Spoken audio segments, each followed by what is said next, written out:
Tuhan, Engkaukah yang mengirimkan cobaan yang membuatku jatuh dan menjauh darimu. Aku ingat cobaan itu datang dan meminta pemenuhan hasrat diri yang tiada habisnya. Ia datang dalam rupa elok nan menggoda, indah mempesona serupa perhiasan mulia, dan menjanjikan sebuah hidup yang lebih menarik. Aku ingin sekali menyentuhnya. Mengapa engkau mencobai aku? Aku tak pernah mencobaimu demikian. Jangan katakan itu dariku, sebab itu adalah hasratmu sendiri yang merongrongmu dan meminta dipenuhi. Hasrat itu yang harus kau didik di dalam terang kebenaranku. Bagaimana dengan ini? Mereka datang tiba-tiba, menyergap, menyesakkan, muncul menimpakan kengerian di saat anak-anakmu belum bersiap menerimanya. Kemalangan hidup, kematian kekasih hati, penderitaan yang tak terkatakan. Mengapa engkau membiarkan orang-orangmu berpilu hati, menanggung semua pencobaan hidupnya? Tidakkah engkau peduli? Aku sangat peduli.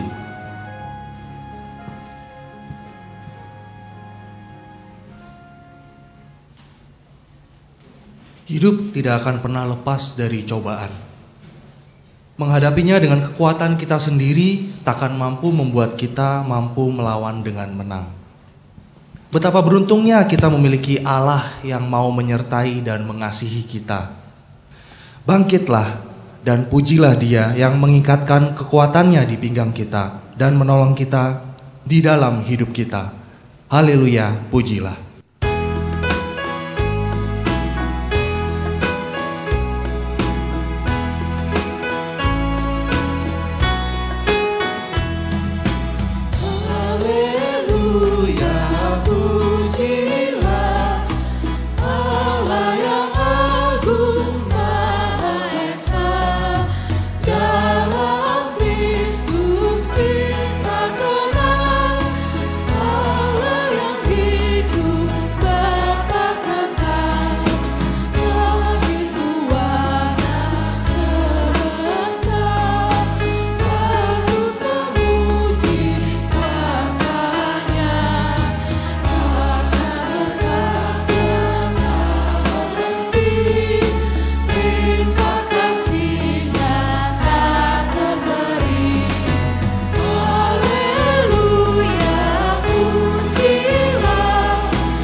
Marilah kita memasuki Minggu Prapaskah pertama ini dan mengaku bahwa Allah Bapa, Putra dan Roh Kudus, Engkaulah Tuhan kami.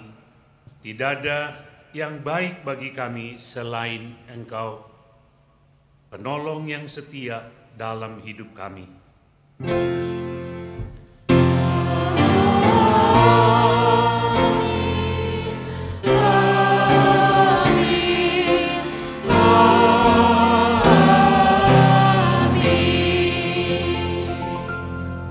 Damai sejahtera dari Tuhan makin berlimpah-limpah dalam hidup saudara.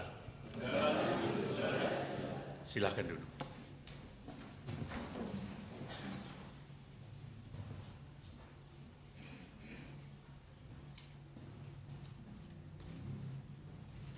Umat yang dikasihi Tuhan, pada hari ini kita memasuki Minggu Prapaskah yang pertama dengan tema pembaruan melalui pencobaan. Matius 26 ayat 41 mengingatkan kita sekalian, berjaga-jagalah dan berdoalah supaya kamu jangan jatuh ke dalam pencobaan. Roh memang penurut, tetapi daging lemah.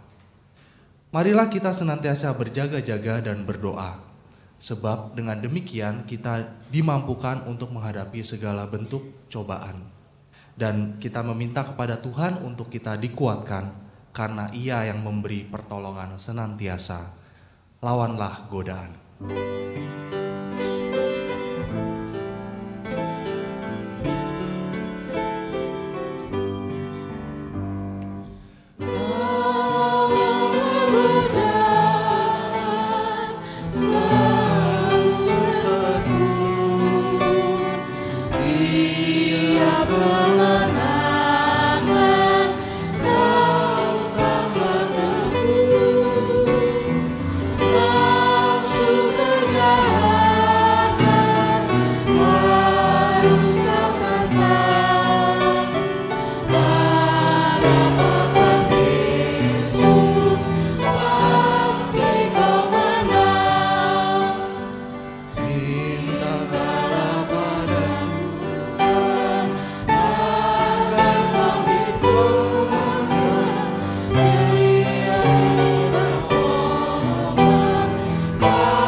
Betapa lemahnya kita mengikuti keinginan daging kita dan mengabaikan Tuhan yang menyertai kemanapun kita pergi. Lihatlah betapa pengetahuan kita tentang kehendaknya tiada berguna. saat mata rohani kita terbutakan oleh goda dan cobaan, marilah kita menyesali dosa-dosa kita di hadapan-Nya.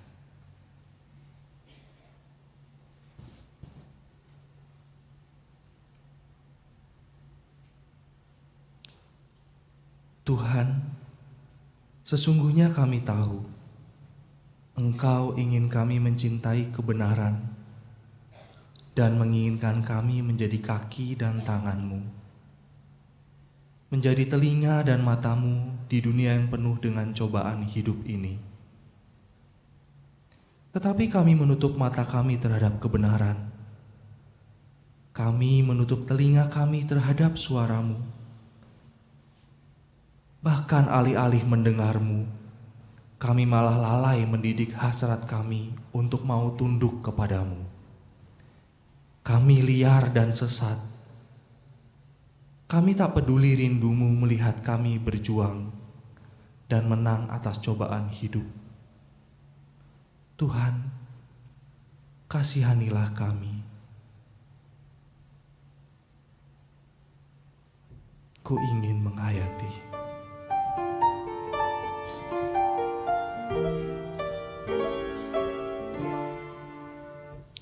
Oh, ingat akan daku yang hilang tersesat, bertimbullah dosaku yang menekan berat.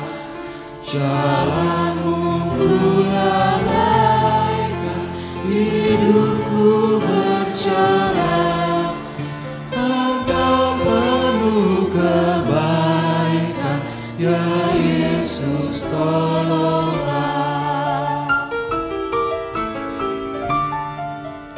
Kiranya Kau sembuhkan hatiku yang sedih. Sudilah menghapuskan dosaku yang kecil. Ku rindu akan hidup yang suci mulia. Hentikanlah tangisku, ya Yesus, tolonglah. Kiranya Engkau mengampuni kami dan membaharui hidup kami. Amin.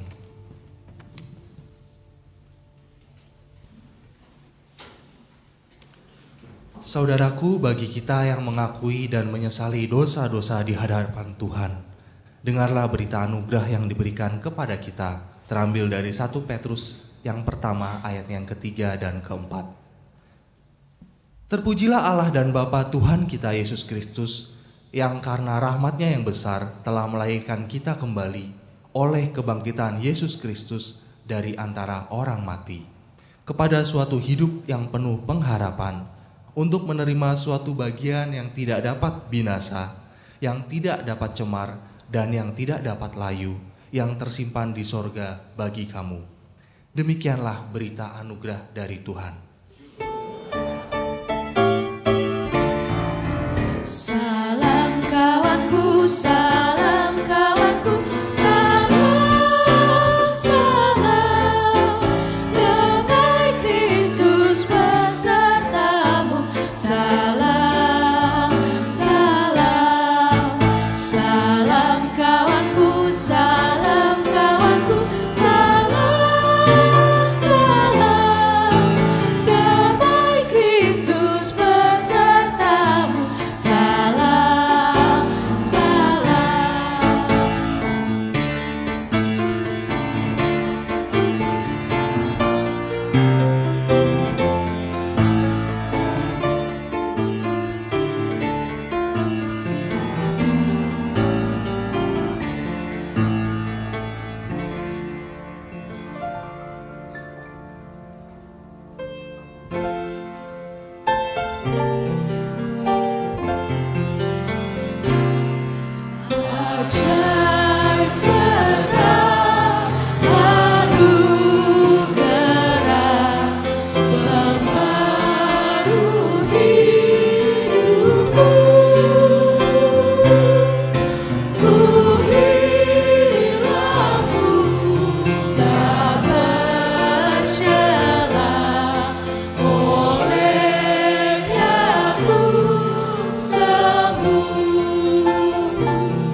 Kulintang dari Opa Oma Lansia.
tiba saatnya kita akan membaca dan merenungkan firman Tuhan. Dan sebelumnya mari kita berdoa memohon pertolongan Roh Kudus. Kami sudah sedemikian lemahnya oleh karena dosa. Sebab dari kandungan dilahirkan, dibesarkan dan hidup di lingkungan dosa. Maka kami seringkali tidak mampu mendengar firman-Mu dengan baik. Apalagi mengerti dengan baik. Lebih-lebih melakukannya dengan baik. Tetapi kami bersyukur Allah kami yang mengenal diri kami adalah debu adanya, begitu lemah. Sehingga Engkau telah mengutus Roh Kudus untuk menjadi penolong bagi kami. Karena itu kami berdoa, meminta, memohon dengan sangat, supaya Roh Kudus menolong kami semua, baik yang akan membaca firman Tuhan,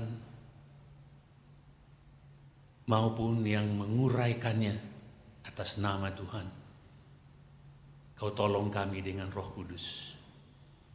Bekerja di hati kami dengan sedemikian rupa, sehingga tidak seorang pun di antara kami yang hari ini datang beribadah kepadamu, pulang sama seperti tadi datang.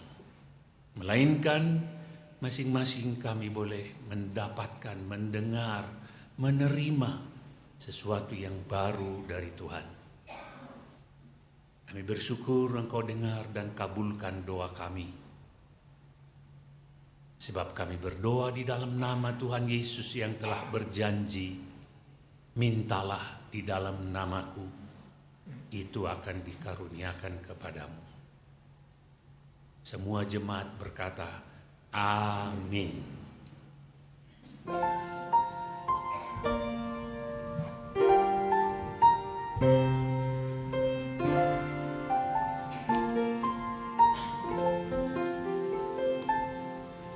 Ya Allahku, ku percaya Engkaulah perlindunganku. Ya Allahku, ku percaya Engkaulah perlindunganku.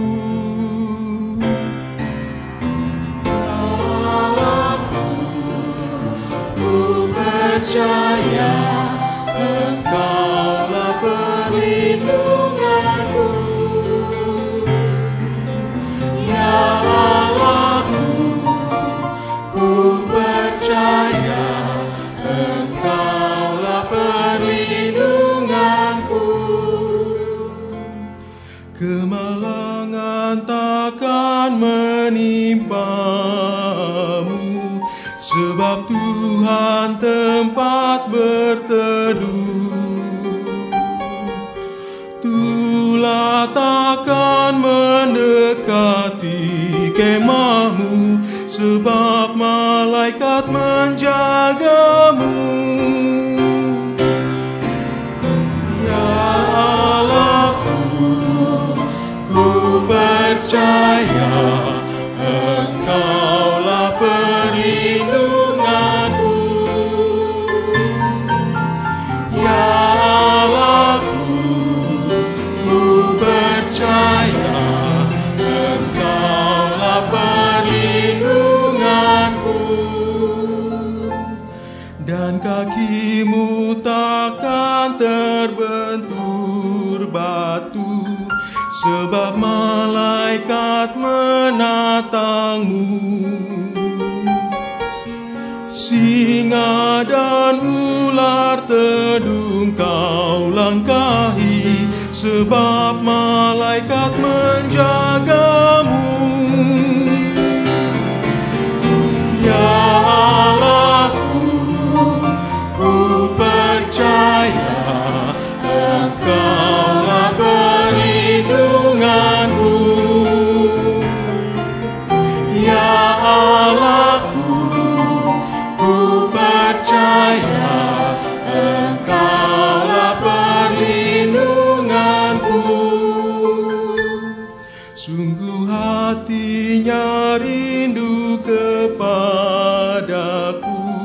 maka aku meluputkannya.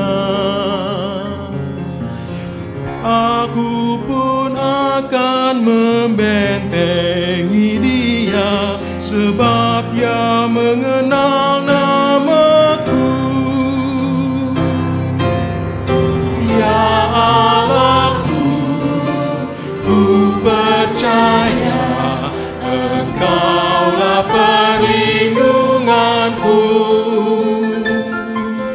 Ya Allahku, ku percaya Engkaulah perlindunganku.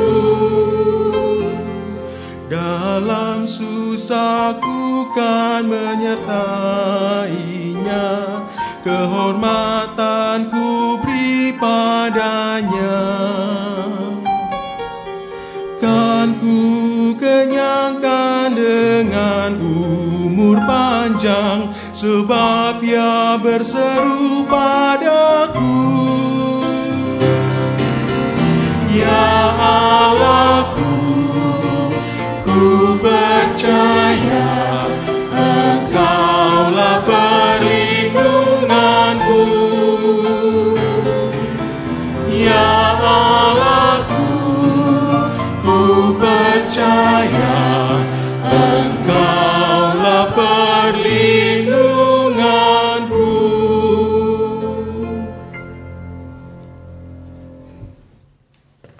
Apabila engkau telah masuk ke negeri yang diberikan Tuhan Allahmu kepadamu menjadi milik pusakamu, dan engkau telah mendudukinya dan diam di sana, maka haruslah engkau membawa hasil pertama dari bumi yang telah kau kumpulkan, dari tanahmu yang diberikan kepadamu oleh Tuhan Allahmu. Dan haruslah engkau menaruh dalam bakul, kemudian pergi ke tempat yang akan dipilih Tuhan Allahmu untuk membuat namanya diam di sana. Dan sesampainya kepada imam yang ada pada waktu itu, haruslah engkau berkata kepadanya, aku memberitahukan pada hari ini kepada Tuhan Allahmu, bahwa aku telah masuk ke negeri yang dijanjikan Tuhan dengan sumpah kepada nenek moyang kita untuk memberikannya kepada kita. Maka imam besar atau imam harus menerima bakul itu dari tanganmu dan meletakkannya di depan mezbah Tuhan Allahmu. Kemudian engkau harus menyatakan di hadapan Tuhan Allahmu demikian, Bapakku dahulu seorang Aram, seorang pengembara. Ia pergi ke Mesir dengan sedikit orang saja dan tinggal di sana sebagai orang asing. Tetapi di sana ia menjadi suatu bangsa yang besar, kuat, dan banyak jumlahnya. Ketika orang Mesir menganiaya dan menindas kami dan menyuruh kami melakukan pekerjaan yang berat, maka kami berseru kepada Tuhan Allah nenek moyang kami. Lalu Tuhan mendengar suara kami dan melihat kesengsaraan dan kesukaran kami dan penindasan terhadap kami. Lalu Tuhan membawa kami keluar dari Mesir dengan tangan yang kuat dan lengan yang teracung, dengan kedahsyatan yang besar dan dengan tanda-tanda serta mujizat-mujizat. Ia membawa kami ke tempat ini dan memberikan kepada kami negeri ini, suatu negeri yang berlimpah-limpah susu dan madunya. Oleh sebab itu, di sini aku membawa hasil pertama dari bumi yang telah kau berikan kepadaku, ya Tuhan. Kemudian engkau harus meletakkannya di hadapan Tuhan Allahmu. Engkau harus sujud di hadapan Tuhan Allahmu. Dan haruslah engkau orang Lewi dan orang asing yang ada di tengah-tengahmu bersukaria karena segala yang baik yang diberikan Tuhan Allahmu kepadamu dan kepada seisi rumahmu. Demikianlah firman Tuhan. Berbahagialah mereka yang mendengarkan firman Allah dan yang memeliharanya. Hosana.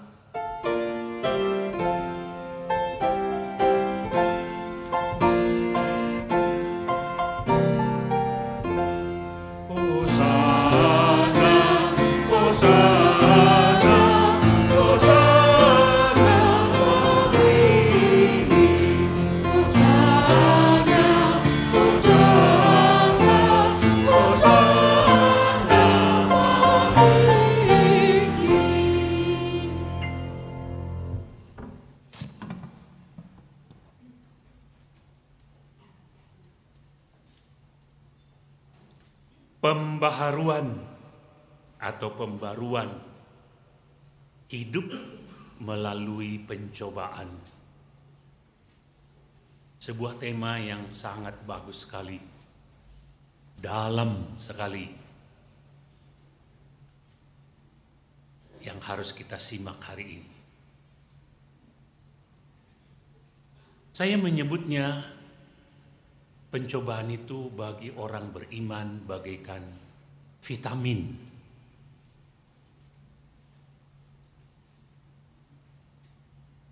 Vitamin iman. Dia dibutuhkan pada waktu sakit supaya makin kuat tubuhnya melawan sakit. Tapi dia juga dibutuhkan sesudah sehat untuk memelihara atau memaintain supaya tetap segar. Itulah pencobaan. Pencobaan tidak sama dengan ujian. Di dalam bahasa Indonesia maupun bahasa aslinya Yunani itu sangat beda. Ya. Walaupun banyak orang agak rancu karena seolah-olah tujuannya sama. Perbedaannya yang mencolok adalah dimotivasi atau niat si pembuat cobaan dan ujian itu.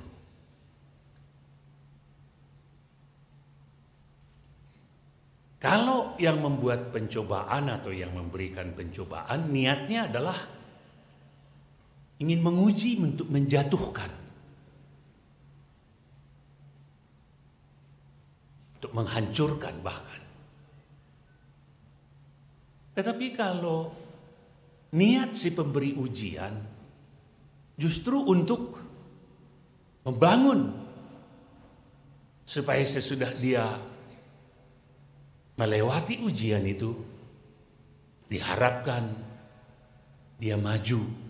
Kalau sekolah dia naik kelas atau lulus. Kalau kehidupan ya lebih baik dan lebih sejahtera.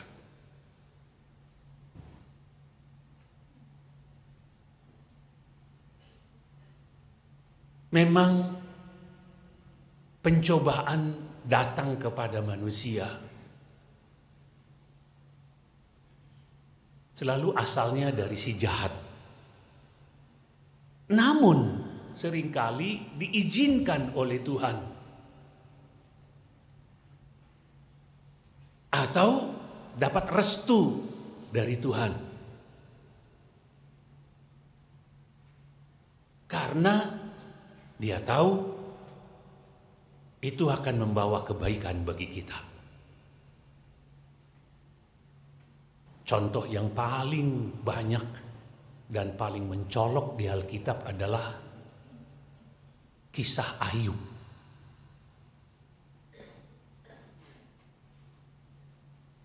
Bersyukur kita diceritakan dari awal motivasinya.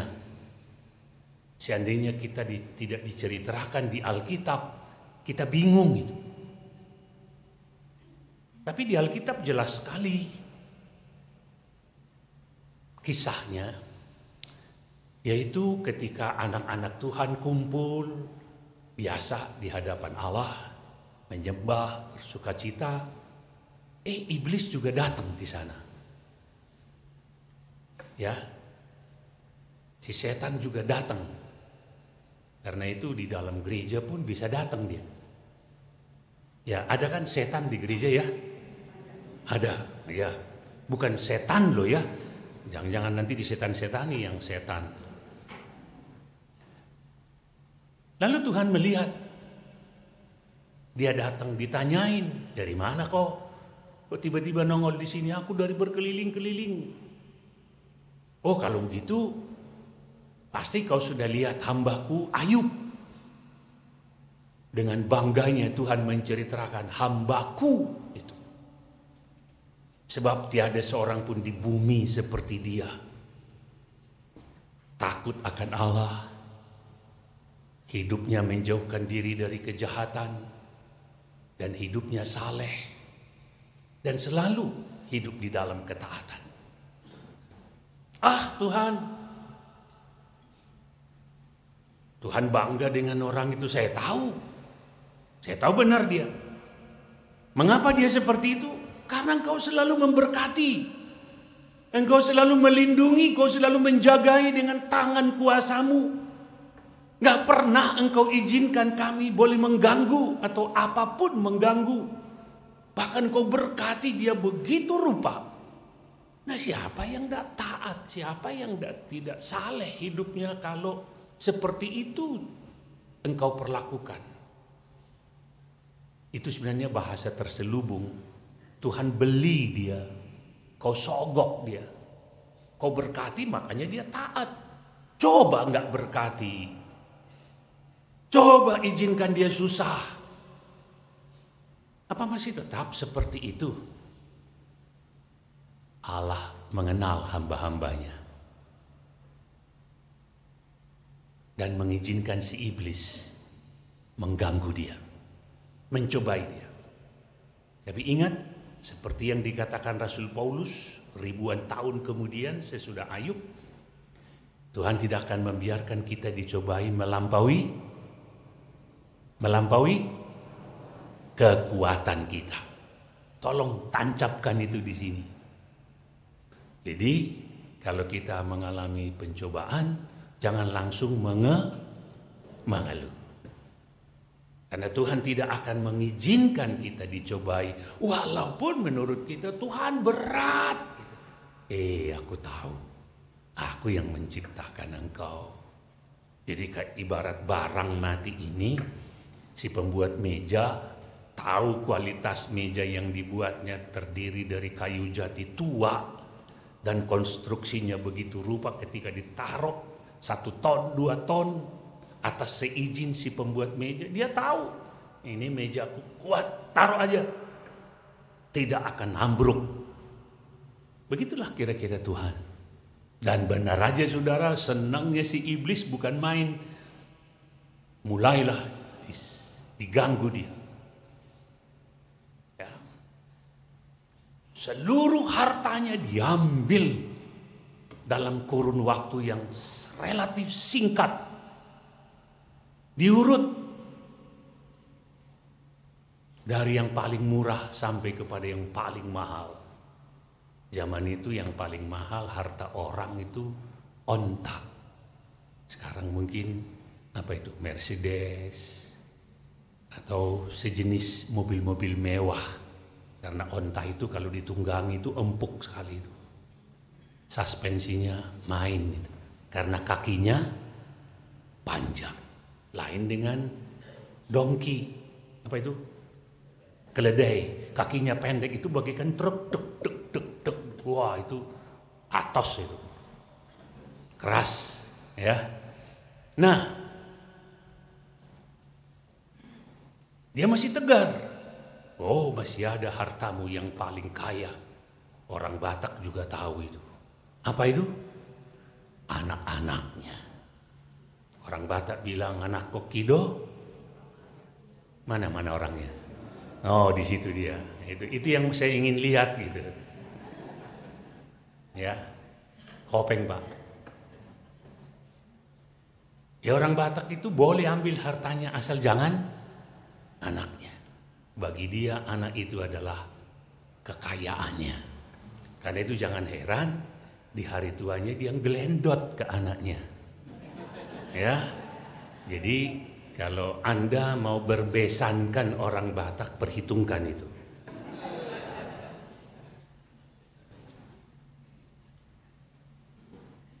Itu budayanya mereka, nggak bisa Anda robah itu. Pokoknya miliknya anak, miliknya aku. Tapi tetap dia tegar, walaupun udah mulai dia seperti kelimpungan gitu. Karena dia bertanya, Tuhan mengapa? Apa salahku? Kira-kira begitu zaman sekarang. Ya, yang seringkali saya dapatkan pertanyaan kalau ada ceramah di tempat-tempat khusus. Iya Pak Pendeta, semakin kita melayani Tuhan, cobaannya makin tuh kan. Sehingga ketika datang masalah itu dia mulai ngomong sendiri, Tuhan ada apa sih? Bukankah aku begini. Mulai diingat semua apa yang dia lakukan. Apalagi kalau perpuluhannya gede-gede gitu ya. Baik waktunya, tenaganya maupun izinnya. Nah, namun saudara sekalian kita menjumpai bahwa Tuhan sangat bijak. Sekali lagi tanjapkan. Tidak akan dicobai melampaui kekuatan. Pegang kuat itu. Jadi dengan lain perkataan, jalani saja seperti Ayub. Kita nggak tahu berapa lama Ayub itu dipulihkan. Sebab terakhir dituding lagi Tuhan. Ya Tuhan, boleh habis semua hartanya termasuk anaknya. Tapi masih ada satu lagi hartanya yang paling berharga bagi dia. Apa itu? Kesehatannya. Kalau dia sehat, masih seger, besok bisa punya anak lagi, besok bisa cari harta lagi. Coba kesehatannya juga ambil. Silahkan, kata Tuhan. Ambil. Ya ambillah. Nah, dalam situasi seperti itu semua orang menuding dia. Termasuk sahabat-sahabatnya yang paling mengenali dia. Ayub, bertobatlah. Gak mungkin ada orang yang baik seperti pernyataanmu. Bahwa dia tidak mengerti apa dosa apa dalam hidupnya yang harus dia bertobat atau akui. Gak mungkin dah Ayub ada orang yang sesengsara kamu ini.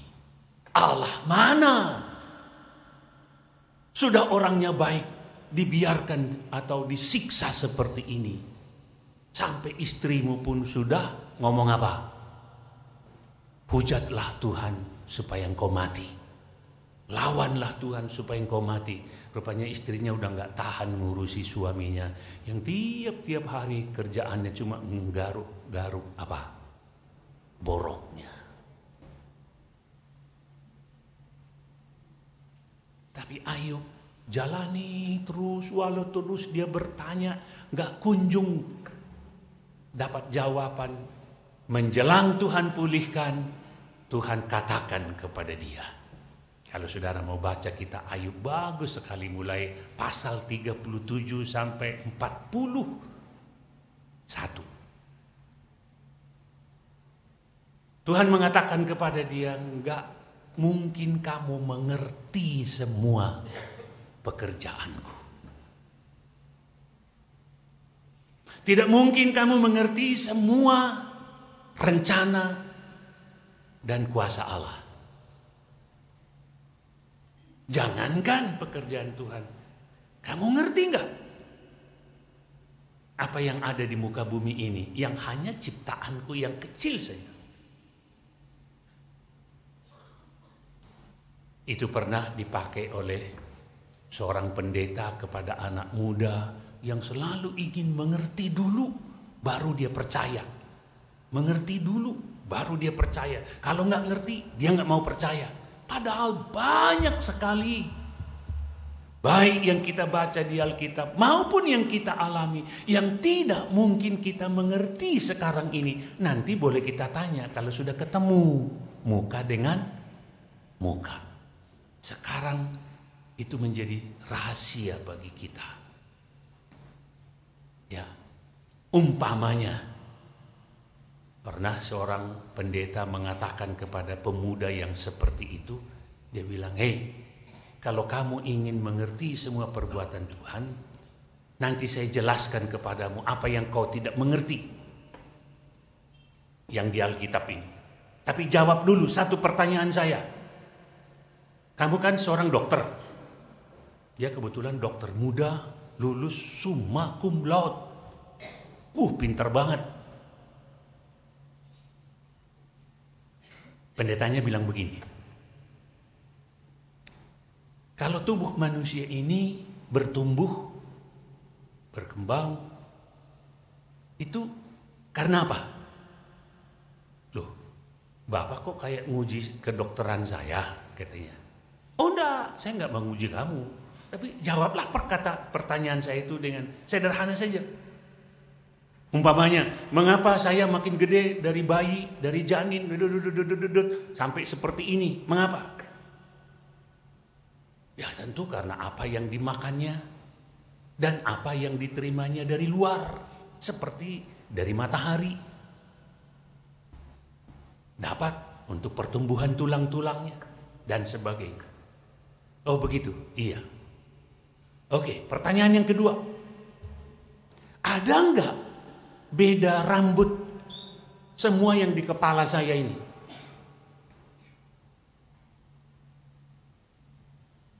Baik rambutnya, baik alisnya, kumisnya, janggutnya. Beda enggak?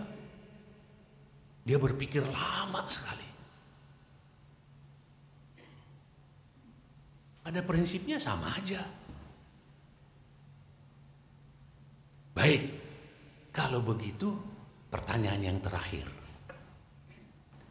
Mengapa kalau toh sama-sama dapat makan dan melalui saluran darah, sama-sama dapat sinar matahari, mengapa rambut di kepala saya, kumis saya, janggut saya makin panjang, alis mata dan bulu mata saya tidak makin panjang?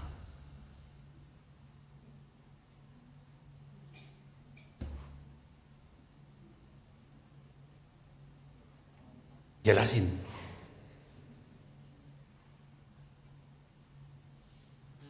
Mudah-mudahan ada dokter, saya dengar ada 4 di sini. Nanti saya dibantu jawab. Diam dokter muda ini. Ya udah begitu Pak, dari sononya. Diaturnya dari dalam, bukan, gak ada yang bisa menjelasin itu mengapa begitu. Kata pendetanya, ciptaan Tuhan yang begitu kecil saja kau tidak mampu cerna dengan otakmu yang segenggam itu. Apalagi Dia yang menciptakan yang maha besar itu. Gak mungkinlah kau pahami semuanya pekerjaan Dia.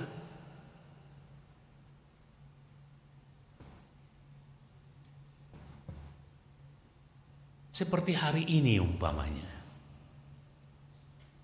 Pembaharuan melalui pencobaan. Kok pencobaan kalau kita tidak terima Dia sebagai bentuk vitamin, tapi pencobaan yang sifatnya adalah untuk menghancurkan, kok mau dihancurkan, kok malah pembaharuan?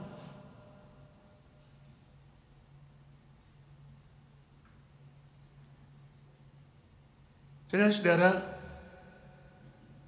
ini baru kita pahami kalau kita berpikir realistis. Mengapa tema itu didasarkan pada pembacaan kita? Coba buka Alkitab saudara. Ya. Apabila engkau telah masuk ke negeri yang diberikan Tuhan Allahmu kepadamu menjadi milik pusakamu, dan engkau telah mendudukinya dan diam di sana, maka haruslah engkau membawa hasil pertama dari bumi yang diberikan kepadamu oleh Tuhan Allahmu. Ini pencobaan ini, atau ujian. Dua-duanya. Dua-duanya bisa. Bisa dipakai oleh Tuhan, bisa dipakai oleh si iblis. Jadi cobaan sama ujian kepada iman kita itu tidak selalu dalam bentuk yang tidak enak. Bahkan realita perjalanan sejarah gereja mengatakan Perjalanan hidup orang-orang beriman seluruh dunia ini menyatakan pencobaan yang paling berbahaya adalah waktu hidup kita senang. Waktu hidup kita berkelimpahan. Waktu semuanya running well.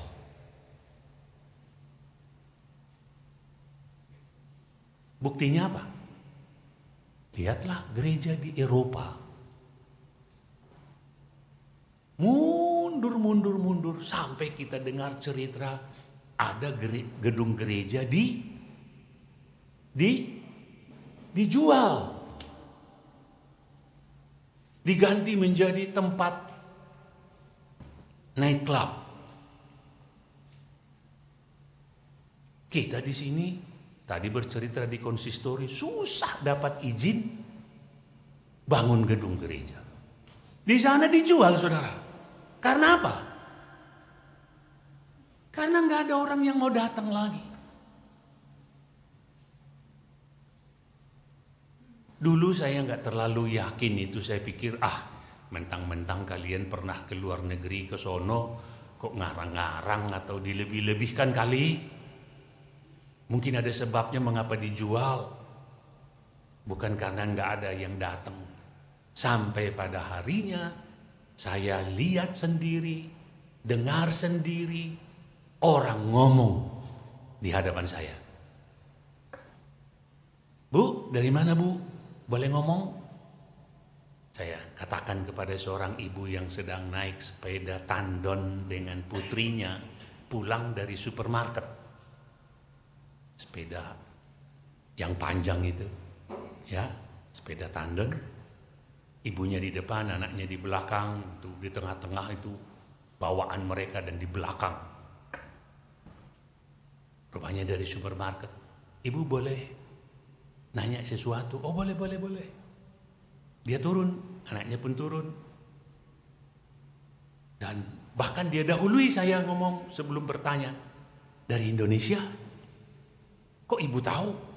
Itu pakai batik katanya. Oh iya. Saya pernah ke Pekalongan, saya pernah ke Jogja. Dia acungkan jempol. Batiknya bagus-bagus. Wah, makin senang saya karena ternyata dia sudah mengenal Indonesia. Saya tanya, ibu dari mana? Pasti bapak tahu dari mana saya. Karena ditunjukin bawaannya. Dari supermarket, betul. Hari ini kan hari Minggu, ibu. Ya well, Minggu. Ibu sudah ke gereja hari ini belum? Tidak. Maksudnya tidak atau belum? Tidak. Loh, ibu tidak mau ke gereja hari ini? Tidak. Oh, maaf. Ibu Kristen atau bukan? Kristen. Loh, kenapa tidak ke gereja? Saya nggak butuh. Yang saya butuh ini. Besok Senin sampai Jumat saya nggak ada waktu belanja. Jadi ini keperluan 1 minggu.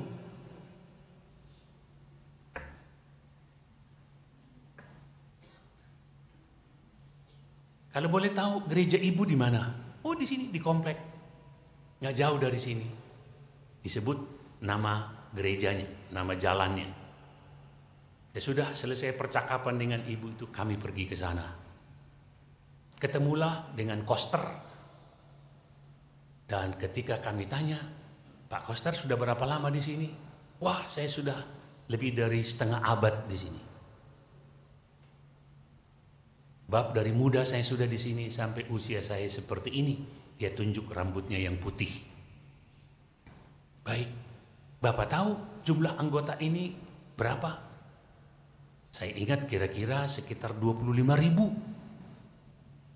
Terdaftar di Stambuk.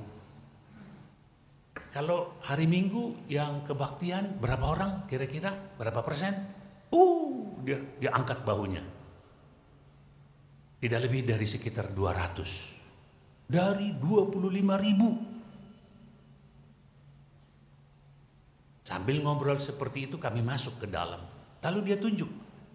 Bapak lihat lantai gereja ini? Emangnya apa? Lihatlah. Kira-kira yang diinjak daerah mana? Hanya yang di tengah. Yang di pinggir itu agak lumutan. Karena lantainya itu dari batu yang dipahat. Ya, itu kalau nggak dipelihara betul, itu gampang lumutan. Jadi bukan granit, bukan marmer, bukan keramik. Jadi batu yang disusun seperti itu. Tapi yang di tengah memang kelihatan benar, banyak diinjak. Dan dia lalu tambahkan. Dan sebagian besar dari yang 200 itu adalah Owehir. Siapa itu? Lansia. Bapak bisa tebak kenapa lansia yang banyak hadir? Mereka siap mau pulang. Jadi lagi siap-siap. Jadi yang tidak hadir itu, ya mereka pikir umurnya masih panjang. Nantilah kalau sudah mau pulang beres-beres dosa. Sambil dia ketawa. Sebenarnya maksud dia bercanda, tapi canda yang menurut saya adalah sindiran. Menyindir sesama jemaatnya. Ya, kalau sudah menjelang dipanggil Tuhan, sudah bau tanah, baru beres-beres. Kalau masih muda, kita tanya, sekarang ini kira-kira pada di mana mereka itu? Dia ginikan jarinya 3. Ini Anda tahu sekarang ini di Swiss saljunya bagus sekali. Banyak anak muda, orang tua yang masih muda-muda, sehat-sehat main ski di sana. Yang kedua, yang tidak punya duit pergi ke sana di bar atau di tepi pantai sekarang bersenang-senang, minum-minum, makan-makan. Dan yang ketiga adalah di rumah pelacuran yang terkenal dengan lampu. Tahu sih Bapak. Di sana mereka. Jadi 3 tempat ini dia bilang. Most of them, bagian besar mereka itu ada di sana. Yang mungkin sedikit itu ada yang di rumah sakit atau yang di rumah sudah mulai piansui, gak bisa kemana-mana dan seterusnya. Mengapa seperti itu gereja yang dulu datang ke sini menginjili kita, sekarang kita yang pergi ke sana menginjili? Karena semenjak abad pertengahan yang terkenal dengan zaman Renaissance itu, di mana perkembangan teknologi, perubahan-perubahan besar terjadi di dalam sejarah dunia. Mereka menemukan alat-alat, mesin-mesin, percetakan dan sebagainya. Maka mereka ekonominya begitu melesat cepat sekali dan membawa kemakmuran kepada mereka. Di dalam kemakmuran itulah iman mereka tidur, nyenyak. Dapat kita mengerti. Sebab kita sendiri juga barangkali contoh hidup. Kapan kita banyak berdoa mencari Tuhan? Waktu sakit, waktu susah. Betul ya? Kalau lagi senang, lupa.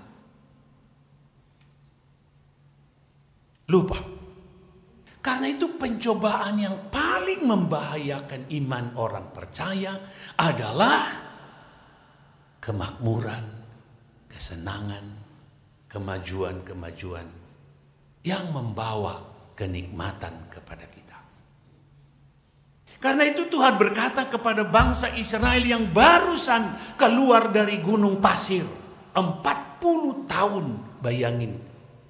Makan susah, minum susah, tidur susah, duduk juga susah. Karena apa? Namanya juga gurun pasir.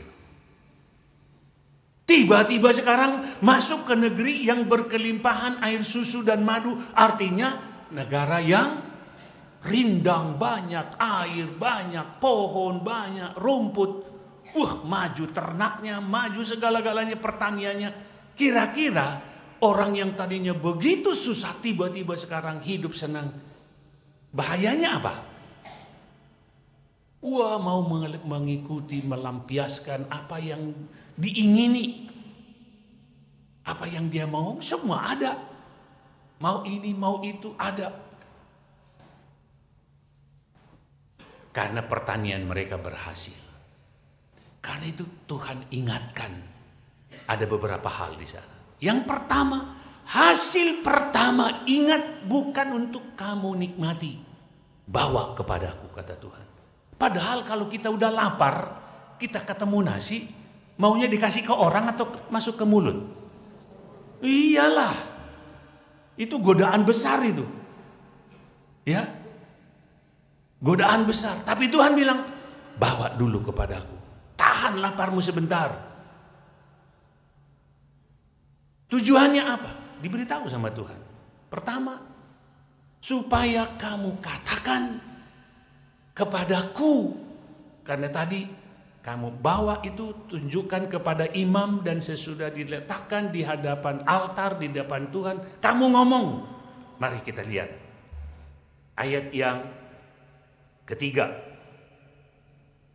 Ya, perhatikan. Dan sesampainya kepada imam yang ada pada waktu itu, maksudnya bertugas, haruslah engkau berkata kepadanya ini, aku memberitahukan pada hari ini kepada Tuhan Allahmu bahwa aku telah masuk ke negeri yang dijanjikan Tuhan dengan sumpah kepada nenek moyang kita untuk memberikannya kepada kita. Jadi mau mengatakan, aku boleh menerima ini karena engkau Tuhan. Mengakui bahwa itu anugerah Tuhan. Bukan karena mereka hebat. Bukan karena mereka sekedar kerja mati-matian, mencangkul dan melakukan segala upaya agar mereka dapat panen yang baik. Bukan. Ini anugerah Tuhan. Itu yang pertama. Yang kedua, supaya kamu katakan bahwa kami ini dulu adalah bangsa Aram.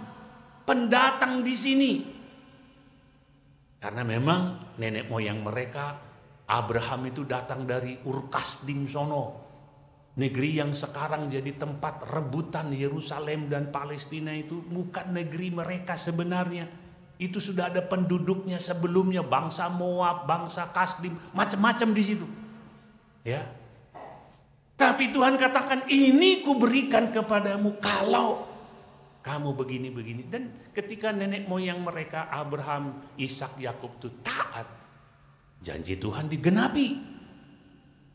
Nah sekarang akui itu di hadapan Tuhan. Kami ini bangsa pendatang di sini. Jadi karena Tuhanlah kami boleh ada memiliki negeri ini. Pengakuan itu bagi Tuhan adalah agar mereka selalu sadar, kami ini adalah hidup karena anugerah.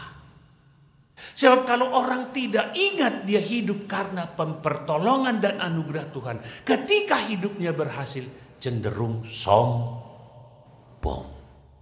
Sombong itu diperlihatkan dengan cara apa? Mungkin tidak teriak-teriak, menepuk dada seperti yang diduga-duga, enggak.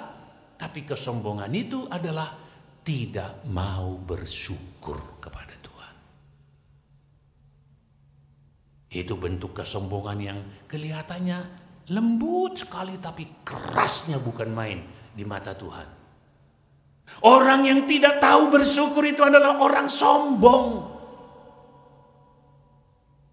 Siap kalau Anda merasa diberi, kita aja orang tua ngajarin anak. Kalau diberi orang bilang apa? Sisi. Makasih. Dari kecil kita ajarin. Malah orang tuanya gak ada syukurnya. Karena merasa apa? Aku begini karena aku sekolah. Aku begini karena aku kerja. Aku begini karena aku. Dan itu bentuk kesombongan yang luar biasa.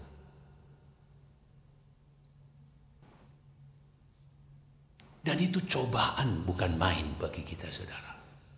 Jadi cobaan itu tidak selalu dalam bentuk susah, sakit, penyakit, tabrakan mobilnya, perusahaannya decline atau menurun, jatuh. Enggak. Bukan hanya itu cobaan. Kalau itu mah jelas-jelas terlihat seperti ujian atau cobaan.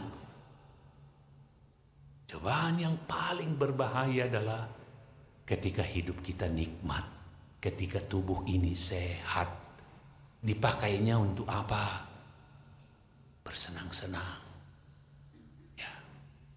Karena itu seringkali minimal barangkali karena sehat, segar, gak ada sakit penyakit. Jadi tidur pun megang remote.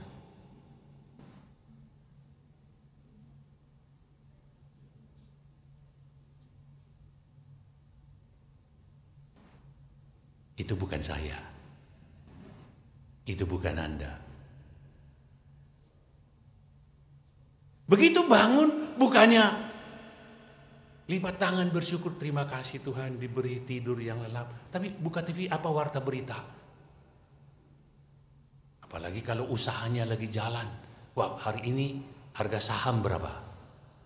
Mulai. Itu yang dipikirin, bukannya bersyukur. Tapi Kapeling Polri tidak begitu kan?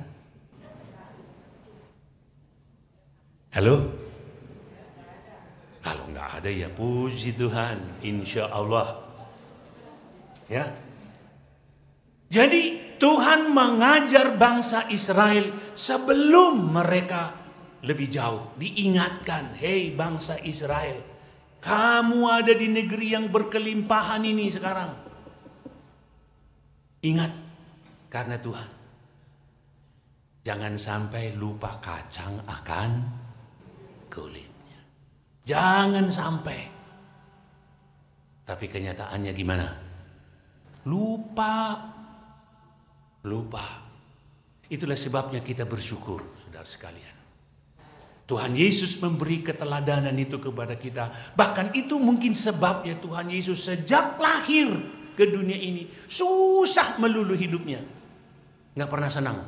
Sampai dia bilang burung aja punya sarang, serigala punya lubang, anak manusia nggak punya tempat meletakkan kepalanya. Artinya mau berbaring sejenak saja tidak. Padahal dia maha kuasa.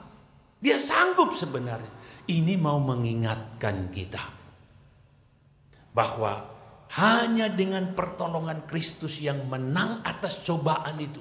Sebab ketika dia disanjung, dia tidak mabuk sanjungan. Ketika dibilang Hosana, Hosana, sampai seluruh pakaiannya dibeberkan di tanah atau di jalan, diinjak-injak oleh keledai yang ditunggangi. Oh, diberkatilah dia yang datang dalam nama Tuhan. Tidak mabuk. Tetap dengan rendah hati dia masuk ke Yerusalem dan menunaikan tugas panggilannya dengan baik. Itulah seharusnya yang harus kita lakukan. Dengan pertolongan Tuhan, baik susah maupun senang, kita cakap menghadapinya. Kita mampu. Banyak yang waktu susah dia malah justru bertobat, balik kepada Tuhan. Tapi waktu senang, lupa. Semoga Tuhan menolong kita. Amin.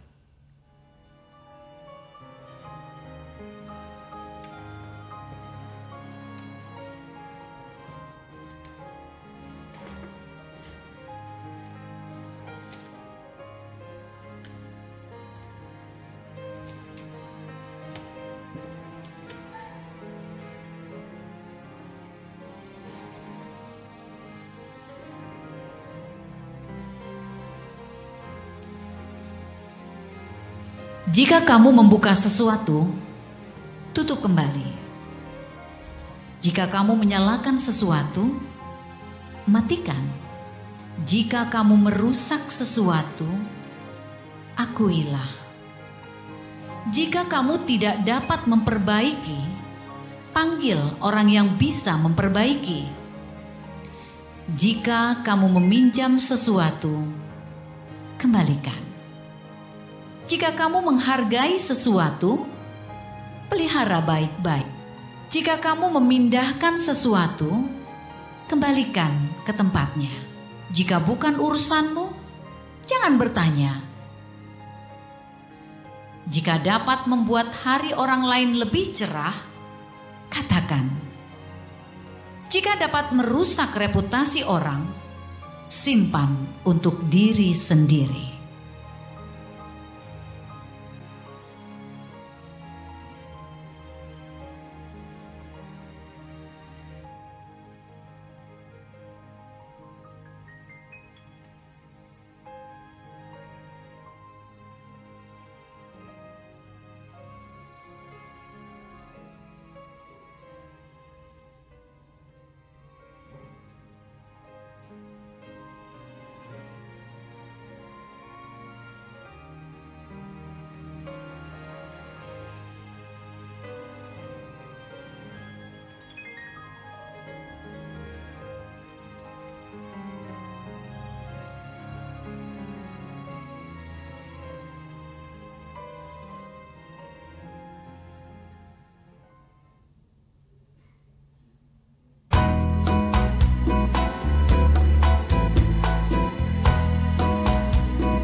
bersama dengan gereja di segala abad dan tempat, berdasarkan pada pengakuan baptisan kita, marilah kita mengakui iman kita dengan menyanyikan Kidung Jemaat 280. Aku percaya.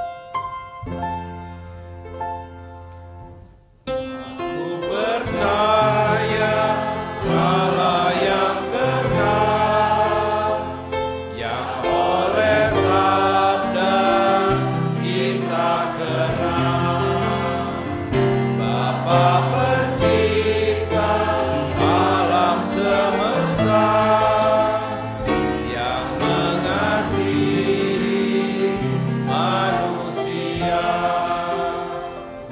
Aku percaya Putra Tunggalnya yang disalibkan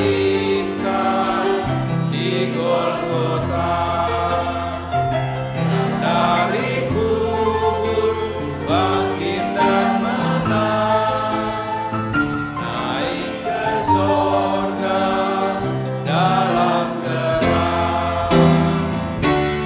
Aku percaya pada Roh Kudus yang mendiami kita terus.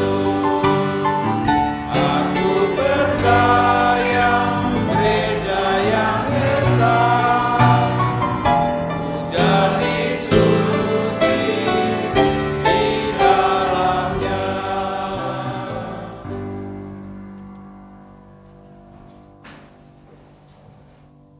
Kita menaikkan doa syafaat. Terima kasih Tuhan, Engkau ingatkan bahwa kami perlu pencobaan maupun ujian untuk menumbuhkan perubahan-perubahan paradigma atau pemahaman kami tentang siapa diri kami, apa tujuan kami hidup di dunia ini, dan bagaimana kami harus berperilaku. Karena kami sesungguhnya diingatkan bahwa kami ada karena anugerah-Mu, supaya kami tidak meninggikan diri di hadapan-Mu, bahkan di hadapan sesama kami, tapi supaya kami tetap merendahkan diri. Namun Engkau tidak menginginkan supaya kami menjadi orang rendah diri, tapi kami merendahkan diri. Sebab kalau kami rendah diri, kami tidak mengakui hidup ini adalah anugerah yang baik berasal dari tangan Tuhan. Bahwa hidup ini adalah pemberian Tuhan yang terbaik dan ada rencana Tuhan di dalamnya. Dan ketika kami menerima kenyataan yang seperti yang tidak kami inginkan, kami seringkali memberontak. Bahkan ketika pemberian-Mu itu adalah sesuatu yang sangat tidak kami sukai, kami menjadi rendah diri di hadapan orang lain. Mengapa kami diberikan ini? Mengapa kami mengalami ini dan itu? Ampuni kami Tuhan. Biarlah mulai hari ini kami tidak lupa bersyukur dalam segala hal. Karena itulah memang perintah-Mu mengucap syukurlah dalam segala hal. Karena itu adalah merupakan sebuah pengakuan bahwa Tuhan itu baik. Bahwa Tuhan punya rencana yang baik dengan segala-galanya itu. Ajar kami untuk seperti Ayub setia sampai akhir, sampai Tuhan menyelesaikan pekerjaan-Mu di dalam diri kami. Dan kami berupaya untuk tetap takut akan Tuhan, hidup di dalam kesalehan, hidup di dalam perbuatan-perbuatan yang Tuhan berkenan, agar kami menjauhkan diri dari kejahatan. Terima kasih Tuhan, karena itu kami mau berdoa untuk gereja-Mu di sini. Pertama-tama untuk mereka yang sedang menghadapi banyak cobaan, baik yang susah, tidak menyenangkan, maupun lagi hidupnya lagi senang. Tuhan tolong agar mereka datang kepada Tuhan dengan pengakuan hidup ini adalah anugerah Tuhan. Supaya pencobaan itu justru membuat mereka berubah sikap di hadapan-Mu. Baik pencobaan yang menyedihkan, menakutkan, ataupun merugikan, maupun ujian-ujian dalam bentuk kenikmatan-kenikmatan itu.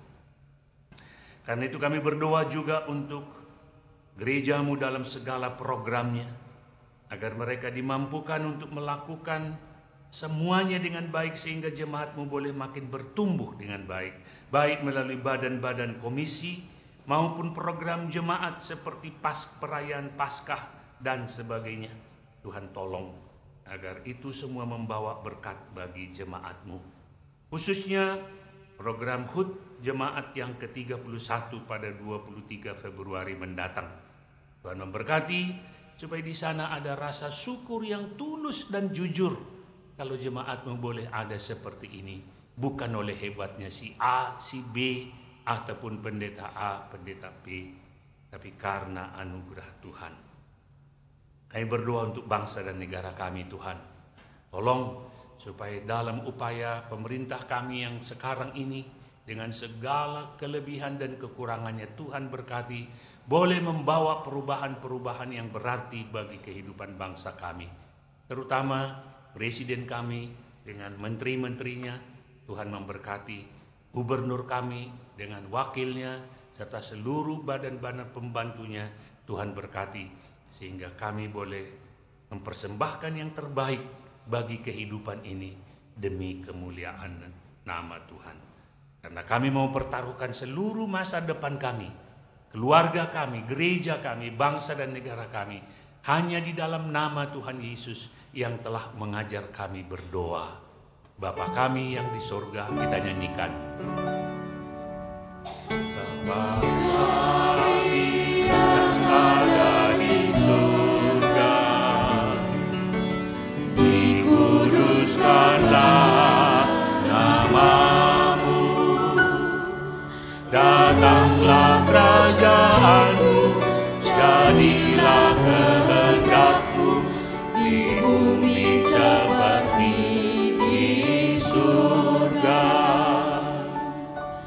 Beri kami hari ini makanan yang secukupnya, ampuni salah kami seperti kami ampuni yang bersalah pada kami. Jangan bawa kami dalam pencobaan, melainkan lepaskan kami dari yang jahat.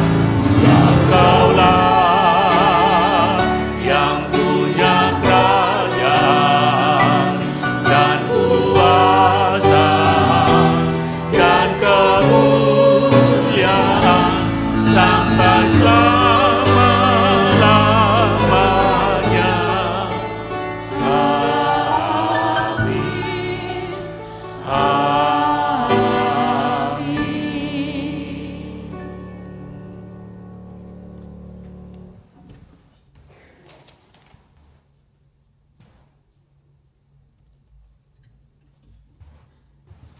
Saudaraku yang mengasihi dan dikasihi Tuhan Yesus Kristus, kini tiba saatnya kita mengumpulkan persembahan kita bagi Tuhan sebagai wujud ungkapan syukur kita atas pemeliharaan Tuhan dan simbol kesediaan kita untuk mempersembahkan seluruh kehidupan kita bagi Yesus. Yakobus 1 ayatnya yang kedua sampai dengan 4 mengatakan, saudara-saudaraku, anggaplah sebagai suatu kebahagiaan apabila kamu jatuh ke dalam berbagai pencobaan, sebab kamu tahu bahwa ujian terhadap imanmu itu menghasilkan ketekunan, dan biarlah ketekunan itu memperoleh buah yang matang supaya kamu menjadi sempurna dan utuh dan tak kekurangan satu apapun. Mari kita puji Tuhan dari Kidung Jemaat 439.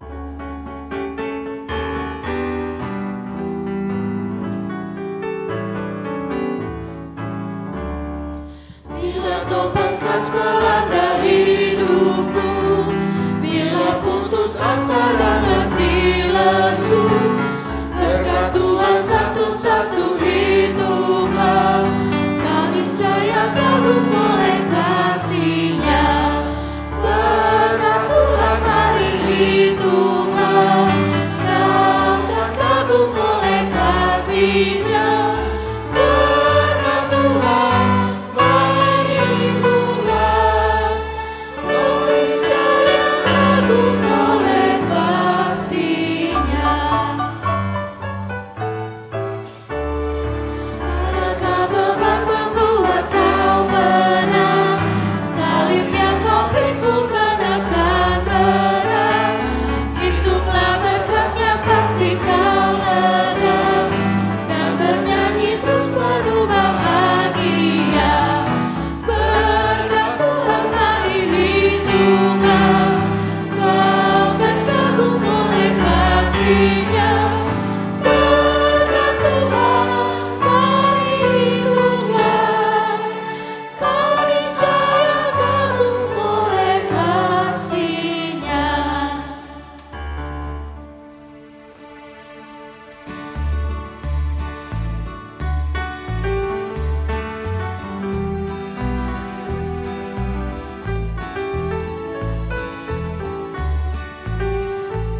Tuhan, marilah kita bangkit berdiri, nyanyikan bait yang keempat.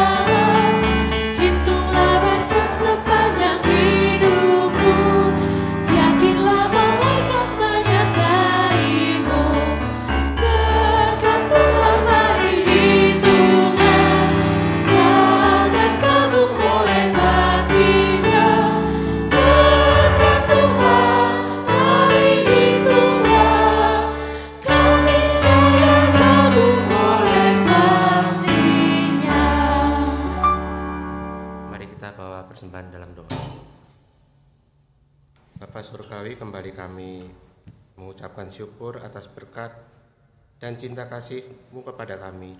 Sebagaimana Tuhan telah memberi, ajarkan kami juga untuk berbagi. Ajarkan kami untuk dapat selalu memberikan yang terbaik dari apa yang telah kami terima daripada-Mu. Saat ini Bapa, kami menyerahkan sebagian dari berkat-Mu sebagai tanda syukur dan terima kasih kami. Jadikanlah persembahan ini sebagai berkat bagi sesama dan bagi perluasan kerajaan-Mu. Dalam nama Tuhan Yesus kami berdoa. Amin. Marilah kita puji Tuhan dari NKB 167 baitnya yang ke-1 dan 2.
Tidak ada pertumbuhan kalau tidak ada asupan. Asupan itu melalui cobaan. Baik yang menyakiti, merugikan, menyengsarakan maupun cobaan atau ujian yang nikmat bagi tubuh. Waspadalah, di sana Anda harus bertumbuh terus dalam iman. Karena itu sahabat-sahabat Kristus, arahkanlah hatimu kepada Tuhan. Bermasmurlah bagi Tuhan, beritakanlah perbuatannya yang ajaib di antara bangsa-bangsa. Terpujilah Tuhan di hidupmu. Jangan lagi gentar Hadapilah cobaan hidup dengan berani, pergilah dan terimalah berkat dari Tuhan. Kasih karunia dan damai sejahtera dari Allah Bapa, Sang Halik semesta, dan dari Tuhan Yesus Kristus, serta kuasa Roh Kudus, senantiasa memampukanmu menang atas setiap pencobaan hidup dari hari ini sampai Tuhan Yesus datang kembali. Hosiana.